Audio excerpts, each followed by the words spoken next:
आपका अरविंद गणेश दामले चैनल पर स्वागत है। मैं देविका बापट प्रस्तुत करती हूँ दासबोध। तीसरे दशक के छठे समास में जीवन में दुख तो आते हैं ही, पर वे किस कारण से आते हैं यह बताया गया है। दुखों को ताप कहा गया है और वे 3 प्रकार के होते हैं यह भी बताया गया है। आध्यात्मिक, अधिभूतिक और आधिदैविक। उनमें से इस समास में आध्यात्मिक का वर्णन किया गया है। हमें जो कुछ समझता है वो 5 इंद्रियों के सहारे समझता है और उनके सहारे मन को जो अच्छा लगता है वो सुख का अनुभव देता है और जो बुरा लगता है वो दुख का अनुभव देता है। कोई बीमारी होना, कहीं दर्द होना, बुढ़ापा आना, कमज़ोरी महसूस होना, ये सभी आदमी को उसके खुद के शरीर और मन की वजह से ही होता है। ऐसे सब दुखों को आध्यात्मिक कहते हैं। अगर आप पसंद करें तो इस चैनल को सब्सक्राइब करें, लाइक करें, शेयर करें और बेल आइकॉन दबाएं। दशक 3 समास 6 आध्यात्मिकताप निरूपण। तीनों तापों के लक्षण अब बतलाने वाले हैं। एकाग्र चित्तर होकर सब सुनिए जो अब कहने वाले हैं। 3 तापों से निकली तकलीफें संत संग मिल शांत होती। जैसे किसी चीज़ की प्यास पाने से ही बुझ जाती। जैसे भूखे को भोजन से, जैसे प्यासे को जीवन से, जैसे बंदी को मुक्ति से सुख और शांति मिल जाती। बाढ़ में बहते हुए व्यक्ति को नदी पार कर सुख मिलता। बुरे सपनों से दुखी जनों को जग जाने से सुख मिलता। मरण द्वार पर पड़े व्यक्ति को जीवन दान से सुख मिलता। संकट में फंसे व्यक्ति को बच जाने से सुख मिलता। जर्जर रोगी के लिए जैसे अनुभव सिद्ध नुस्खा होता। बीमार कोई व्यक्ति हो तो निरोगीपन से सुख मिलता।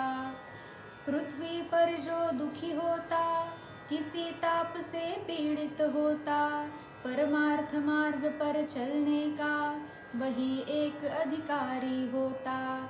3 ताप ऐसे हैं जिनमें एक तो आध्यात्मिक है, दूसरा आधि भौतिक तो तीसरा आधि दैविक है। आध्यात्मिक ताप है क्या, पहचाने कैसे उसको। आधि भौतिक के लक्षण क्या, जाने कैसे उनको। आधि भौतिक कैसा है, किस तरह का है बतलाओ। विशद करो सब मुझको और विस्तार के साथ बताओ।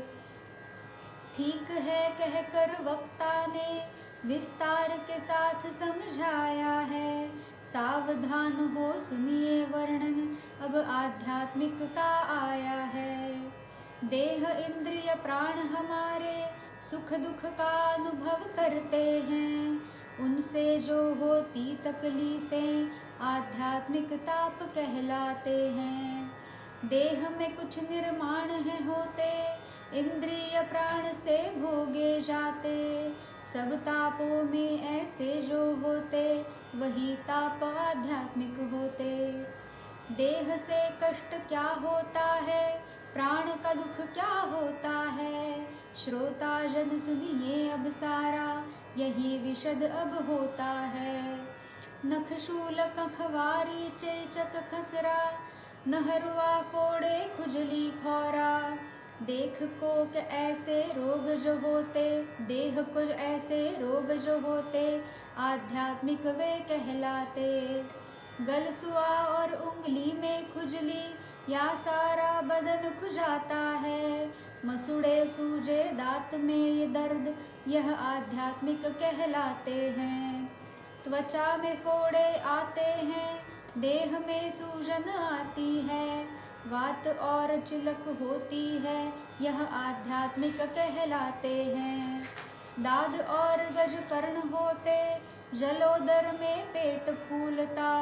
कान फूट कर बहता है यह आध्यात्मिक कहलाता है।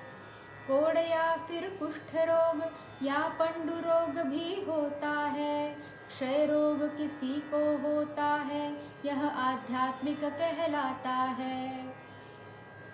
पेट दर्द उल्टी होती है, बदन में ऐंठन भी होती, चक्कर बार बार आती, यह आध्यात्मिक कहलाता है।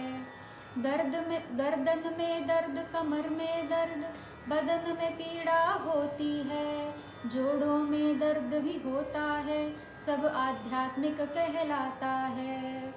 गले में सूखापन आता, बार बार चक्कर आती है, ठंड लगती बुखार आता, सब आध्यात्मिक कहलाता है।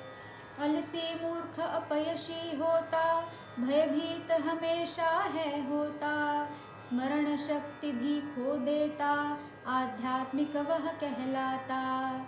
मूत्र अटकता परमा होता, रक्त पित्त भी होता है, मूत्र के मार्ग में पत्थर जमता, आध्यात्मिक कहलाता है। मरोड़ पेचिश और मूत्र जलन है, पैखाना साफ न होता है, रोग है पर कारण ना मिलता, आध्यात्मिक वह होता है। केंचुए और गांठ पेट में, आंव और खून पेचिश में, जो खाता वह निकल है जाता, आध्यात्मिक वह कहलाता। पेट बहुत फूल जाता, लगती हिचकी और अटकता, फोड़ा स्पर्श से पीड़ा देता, आध्यात्मिक वह कहलाता।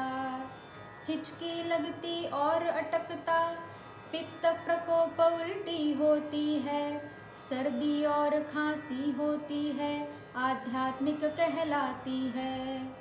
दमे से सांस फूलती है, उपजिह्वा गिरती कफ होता, ज्वर से बदन भी जलता है, यह आध्यात्मिक कहलाता है।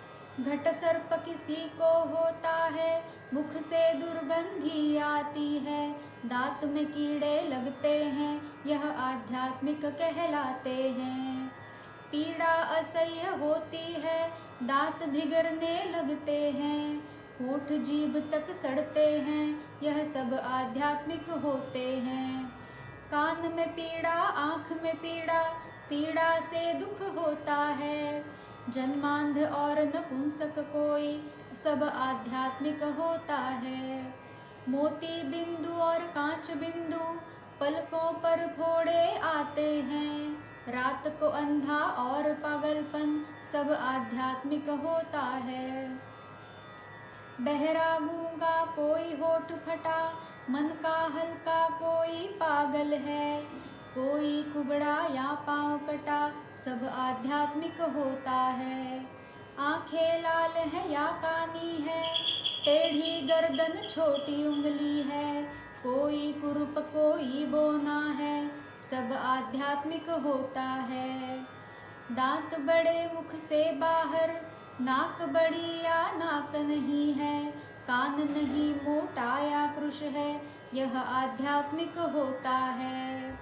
तोतला है शक्तिहीन है, कुरूप कुटिल या रोगी है, पेटू है मुत्सद्दी गुसैला, यह आध्यात्मिक होता है। क्रोधी रजिंदा मत्सरी है, कामुक तिरस्कारी ईर्षालु है, अवगुणी पापी और विकारी, सब आध्यात्मिक होता है। ना उठता है ना बैठता है, सूजन है संधिवात भी है, गर्दन कभी अड़कती है, यह आध्यात्मिक कहलाता है। गर्भ ना बढ़े गर्भपात हो, स्तन में गांठ सन्निपात हो, संकट आए अपमृत्यु हो, यह आध्यात्मिक कहलाता है।